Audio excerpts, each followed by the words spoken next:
The following presentation is brought to you by our sponsor, Smunchy Games. Please visit our sponsor at www.smunchygames.com. You can purchase Pokemon plushies, beanies, and Pokecrate boxes at that website. Please enter Tesla at checkout. That's Tesla, T-E-S-L-A, all lowercase letters. You have 5% off of your purchase. SmunchyGames.com.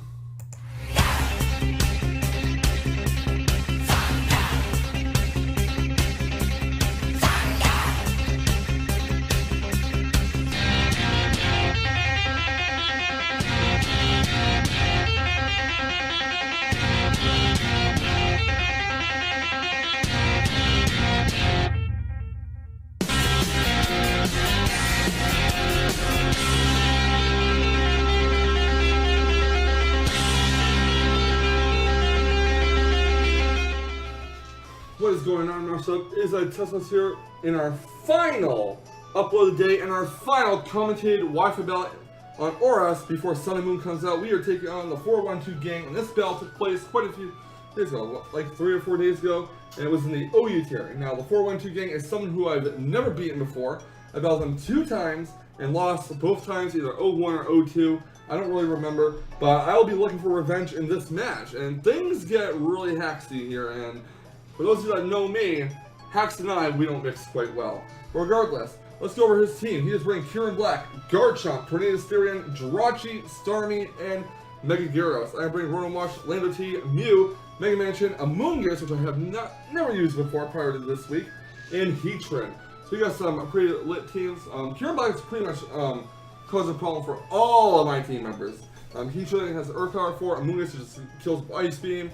Medicham, it just can take hits well, especially from Kieran Black. Mew can maybe soak up some hits from it because I am running a specially defensive Mew this time. Landos T, unless his Kieran Black is not scarred, Landos T is, and Landos T will not be able to deal with Kieran Black well because of Ice Beam, and Rotowash just destroyed with Earth Power. But we're going to do our best in this match. With that being in mind, guys, let's get right to the battle. Right. So I'm going to lead off Rotowash. My opponent is going to lead off as Kieran Black. I'm going to hard switch out because there's no reason to keep Rotowash in on a Kieran Black. And I'm going to go right into my Mew, which is specially defensive, so I don't take too much damage. He does go for Earth Power. It's going to do about 20% actually, and my Mew is going to get healed with leftovers.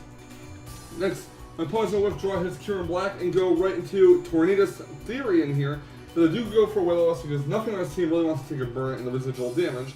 Except for maybe Tornado, because he can just regenerate the damage off. So, as Tornado takes some burn damage, I'm going to withdraw my Mew, and I'm going to go right into Rotowash, as my opponent does go for a knockoff, which doesn't do anything. Tornado is Life Orb, and also burn, so it's going to take some damage from that. Tornado is going to go for a U-turn, in case he decides to switch out, so he gets some switch initiative, but I do not. I am going to go for a Volt Switch myself, I believe, and my opponent does send out the Garchomp, so rip. He goes for a Dracomir, revealing that this is at the very least a special attacking Garchomp, which has a buttload of damage from Rotowash. I will go for a Hydro Pump here, and that is going to do a decent amount of damage to Garchomp itself. And I'm going to hard switch Rotowash out, possibly using it for fodder later, and send in Mew, because my opponent does go for the Draco Meteor. Dracomir is not going to do a whole lot to Mew, because again, my Mew is specially defensive here, and my Mew does get healed with leftovers. I'm going to actually hard switch the original, my Mew out, and go right into Lando Styrian, expecting an Earthquake, possibly, being that he might be a mixed attacker. He does actually go for said Earthquake, so there you go.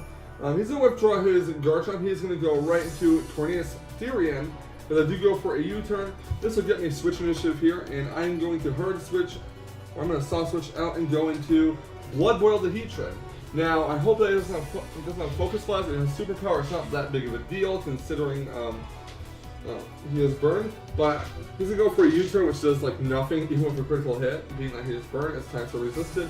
And he is going to switch right into Starmie here, expecting some Stealth Rocks, and I do go for a Lava Plume, to see how much damage is done to it. Heatran is going to get healed leftovers. U-turn basically healed Heatran. So I'm going to hard switch Blood Boil the Heatran out, and I'm going to go right into the original Mew, as my point is going to go for a Hydro Pump, and that's going to do a buttload of damage. So, Starmie takes some Life Orb recoil. My Mew is going to be taking some leftovers recovery. And he goes for a second 100 pump, and that will kill me. I was kind of hoping he would miss, like go for a roost here.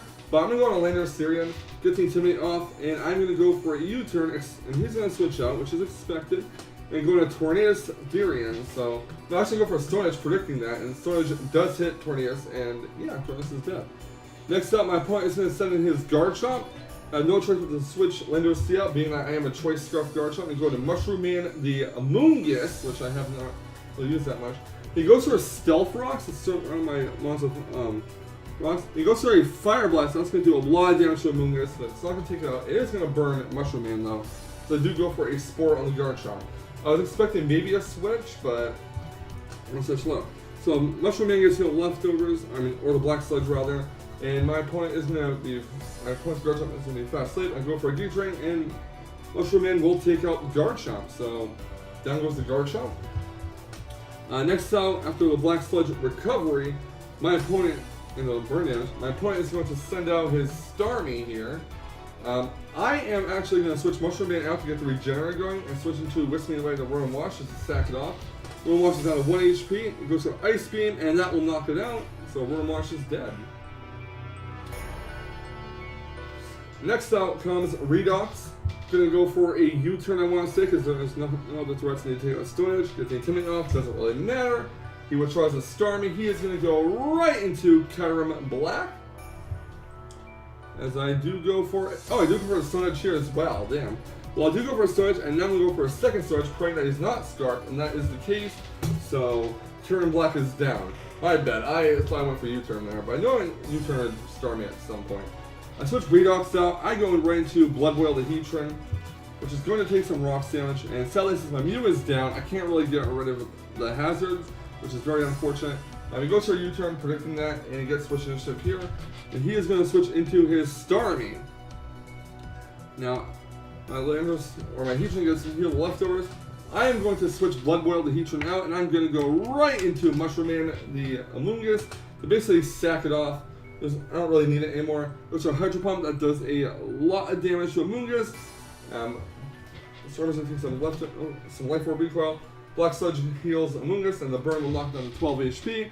He goes for a T-Bolt. He finishes off the Amoongus, and that's fine. I mean, I didn't want to predict that and go for a Lander C because he could have Ice Beam, and Ice Beam would have been a safer play for him, to be honest. But out comes Redox. Get the Intimidate. Going to go for a U-turn. He allows his Starmie to faint at this time, which is going to knock it out. Now Starmie is down. Going to switch Lander's C out. Going to go right into Medicham here, as my opponent is going to switch into Gyarados. So Gyarados gets the Intimidate off of my Medicham.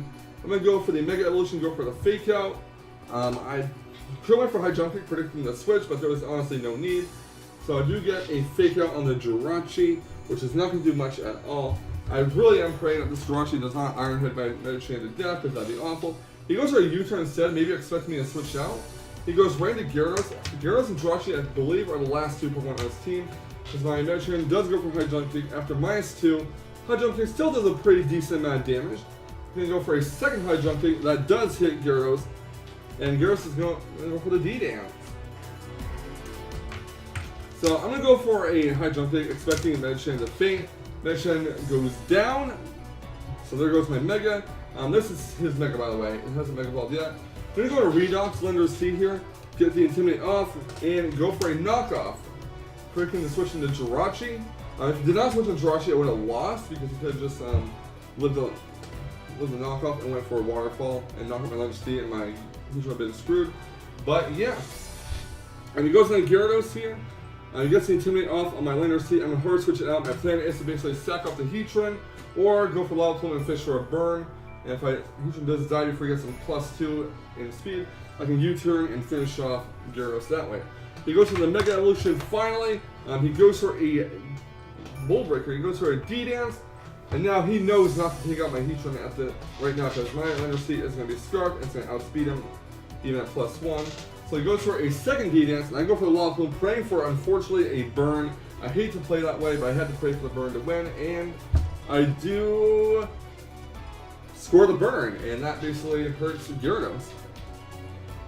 So Gyarados, I believe it's neutral, goes for Waterfall and hits Heatran which will affect damage, knocks out my Heatran down to 20 HP, and Lava Plume will finish off Gyarados, and that is the match. So unfortunately for the 412Gang, the burn definitely made all the difference in the closing sequences of the match, being that if I did not get the burn, the Gyarados would have swept me right then and there. And also the fact that he switched his Gyarados out for Jirachi, expecting a Stone Edge when I went for knockoff, that also clinched the match. Because if he kept Gyarados in, knockoff probably wouldn't have killed at that range unless it was a critical hit. He could have just DD and stuff, or went for Waterfall, finished off my Landorus T, then destroyed my Heatran. He could have also Mega Evolved too, to avoid neutral damage. So I guess in all fairness, even Mega Evolving Gyarados, he still would have died to a Stone Edge, so I can see why he made that play. But either way, it was a good game. I really feel like I only won due to RNG in the end. But I'm very happy to at least have redeemed myself against the 412Gang. He's a really good battler, and I really wanted to pick up that win. He beat me twice before, so he's definitely better than me. But regardless, you win some, you lose some. So, good game from the 412Gang. Thank you so much for the bell. I really do appreciate it. And for the rest of you, please feel free to leave a like, comment, and subscribe if you want to see more fantastic Wi-Fi Bell action. And I will catch you on the flip side. And remember, stay salty, Rage Quitters. Stay salty.